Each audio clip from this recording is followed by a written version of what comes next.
Parce que je montre pourquoi c'était vraiment elle. Et je me dis, tu sais, il y a papa, ça s'est bien passé aujourd'hui. Ouais, papa, il est devenu DJ. Je me dis, arrête.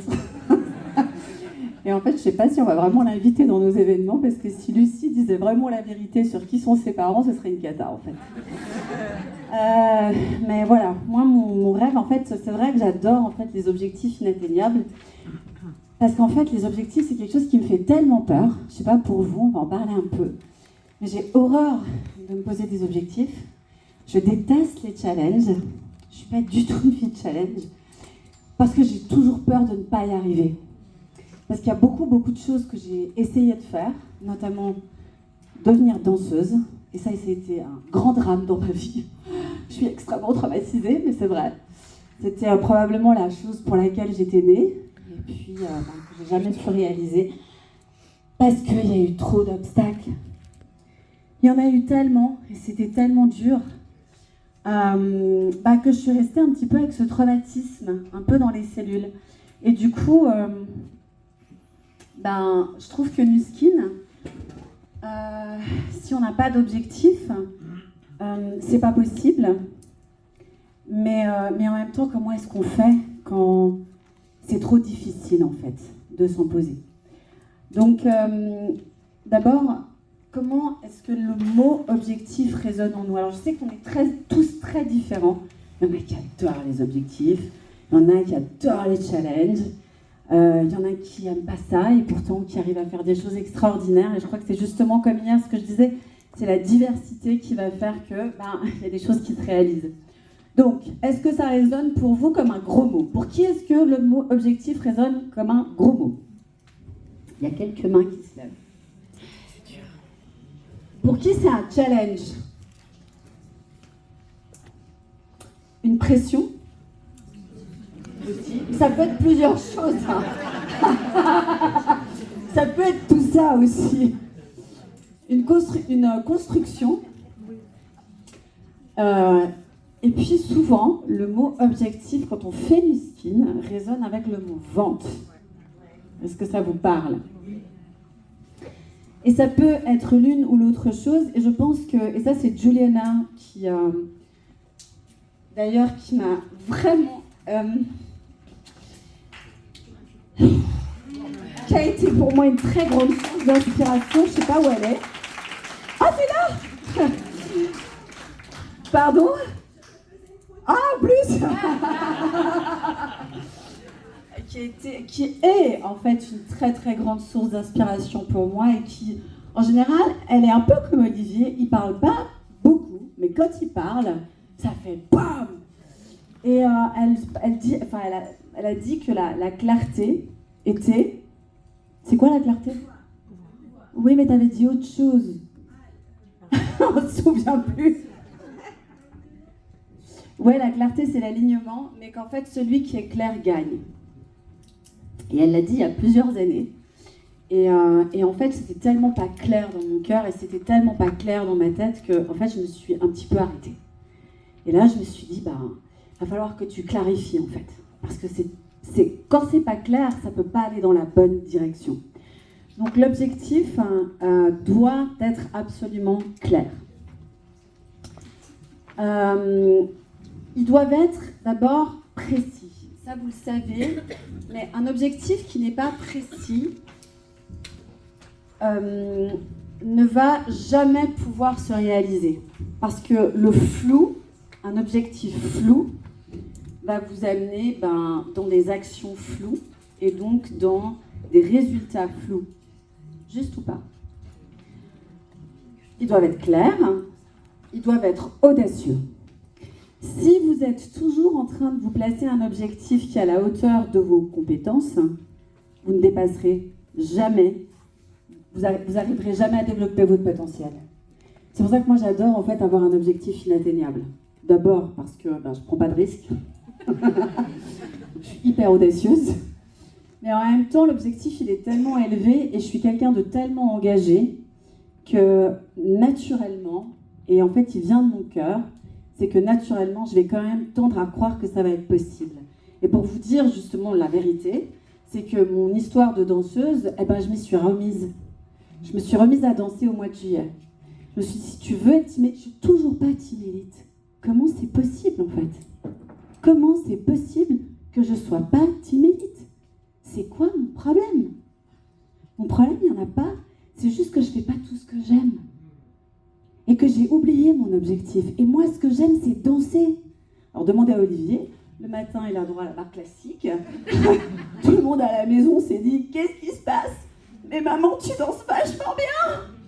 Je savais pas, maman, que tu dansais, c'est fou quand même. La petite fille de 7 ans, elle me dit, ouais, tu sais faire le grand écart? Mais maman, mais... Et ça, c'est incroyable parce que c'est quelque chose qui me fait tellement vibrer. Et ça n'a rien à voir avec Muskin. Mais par contre, dans ma journée... Alors, est-ce que je suis au taquet?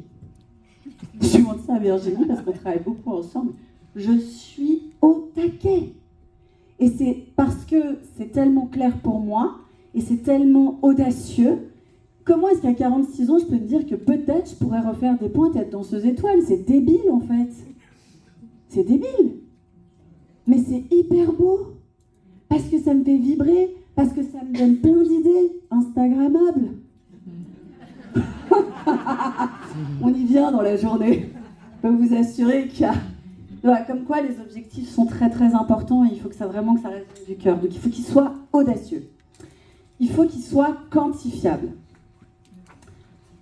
Si vous ne pouvez pas quantifier votre objectif, et on le verra tout à l'heure, parce qu'en même temps je suis un ancien broker, je ne sais pas comment je me suis retrouvée dans une salle de marché avec 45 gars pendant 4 ans, en plein centre de Paris, alors que je voulais être danseuse, allez comprendre.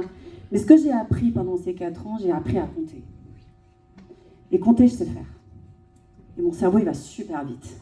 Et donc, si on ne peut pas quantifier nos objectifs, eh ben, on ne pourra jamais les atteindre. Il faut qu'ils soient définis dans le temps. Lionel a dit, si vous avez des actions qui ne sont pas en lien avec, qui sont pas alignées avec vos objectifs, le temps, il va être très très long. Hein. Qui n'a pas atteint ses objectifs depuis des années? Bon, la première, je suis toujours pas timide. Bon, à part ça, c'est pas vraiment vrai. Parce que le plan de rémunération de Muskin, ça, je remercie Mehmet qui n'est pas dans la salle. Je disais toujours, je suis pas timide. Il m'a dit, mais oui, Alès, tu es Team Elite. Parce qu'en fait, j'ai atteint le titre de Team Elite avec Velocity au bout de 3 ans et demi dans Muskin, quand le plan Velocity n'existait pas encore. Et j'ai réalisé ça à Lyon, en fait. Donc, voilà. Réaliste, eh bien, il faut que vous puissiez vous projeter et que ça puisse être atteignable. Si vous vous mettez un objectif qui est très élevé, mais que c'est pas réaliste par rapport à votre quotidien, eh bien, vous allez développer beaucoup de frustration. Donc, ces objectifs, ils doivent donner envie, ils doivent être inspirants, ils doivent être motivants, vous apporter de la satisfaction, sentir que le matin, quand vous vous levez, vous êtes hyper satisfaite ou hyper satisfait. Et puis, il faut qu'il soit source de constance et adaptable. Vous devez avoir un objectif qui doit être flexible et qui puisse s'adapter. Si c'est trop rigide, eh bien, et que vous n'arrivez pas à l'atteindre, vous allez avoir un moral qui va baisser. Et en fait, ce qu'on veut, c'est que la progression, que le résultat que vous allez obtenir soit la résultante d'une progression. Et donc, si vous ne pouvez pas la mesurer, cette progression, et si vous n'arrivez pas à l'adapter, si par exemple vous dites je vais être Ruby dans 3 mois et que vous l'êtes que 3 ans après, il faut que ce soit adaptable. Moi, je ne veux pas que vous repartiez de l'activité. Pour les gens qui sont dans mon équipe, si quelqu'un m'a dit je veux être diamant bleu et qu'il ne l'est toujours pas, et que son objectif n'est pas adaptable, il risque de faire quoi? De partir. Et ça, je ne veux pas. Et c'est pour ça que je vois trop de gens qui partent, ou j'ai trop vu en 17 ans des gens qui sont partis, parce qu'ils ont dit, j'ai pas réussi à atteindre mon objectif. Mais en fait, tu étais en train de le réaliser. Ce que tu savais juste pas, c'est que tu étais là du résultat. Et t'es parti. C'est stupide. Et pourquoi est-ce qu'ils sont partis? Parce qu'ils n'ont pas eu en face d'eux des gens qui leur disaient que c'était adaptable. Et que c'était OK de ne pas y arriver. Et que c'était OK que ça prenne du temps. Parce qu'on n'est pas tous des superstars. Parce que si on était que des superstars, le business de Nuskin, on serait déjà à 10, 15, 100 millions.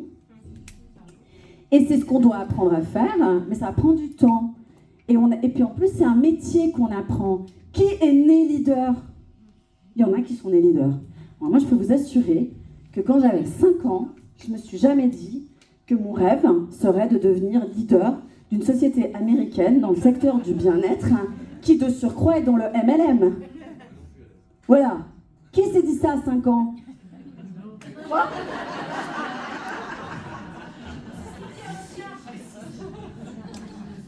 Donc, lorsque les pourquoi et les objectifs sont alignés, il y a vraiment une magie qui opère. Et moi, c'est ça qui me fait vibrer. C'est ce que je vais vous montrer maintenant, vous l'avez sur vos feuilles. Mais moi, sans ça, en fait, j'arrive pas à développer Nuskin, c'est trop dur. C'est beaucoup trop dur. Et dans tout ce que je vous ai dit, si vous êtes complètement aligné, il y a un engagement naturel qui se... Moi, le matin, je me dis pas, alors aujourd'hui, tu vas faire ça et ça. Parce que ça vient tout seul. Parce que le matin, j'ai 10 000 trucs à faire. Demandez à Olivier comment je me lève le matin. Je suis au taquet, 6h30, j'adore prendre mon café toute seule, je prie, j'écoute de la musique, je chante, je danse, je fais mes exercices d'étirement, je fais mon Lumispa, je suis avec mes enfants, tac, puis après il y a le téléphone qui s'enclenche, et puis il y a plein de choses que je devrais faire mais que je ne fais pas encore, et puis je vais ajuster, et je suis motivée H24. J'ai mon engagement, il est sans faille. Parce que ça vient de mon cœur. Ça vient vraiment de mon cœur. Et c'est ça qu'il faut qu'on aille chercher en nous si on veut devenir leader. Ça, c'est important. Nos habitudes changent. Je vous donne un exemple. Je suis pas très bonne sur Instagram. Vous savez pourquoi? Parce qu'il y a un truc dans la vie qui me passe à 4000. Mais vraiment, c'est le look. Et en fait, ça me passe tellement à 4000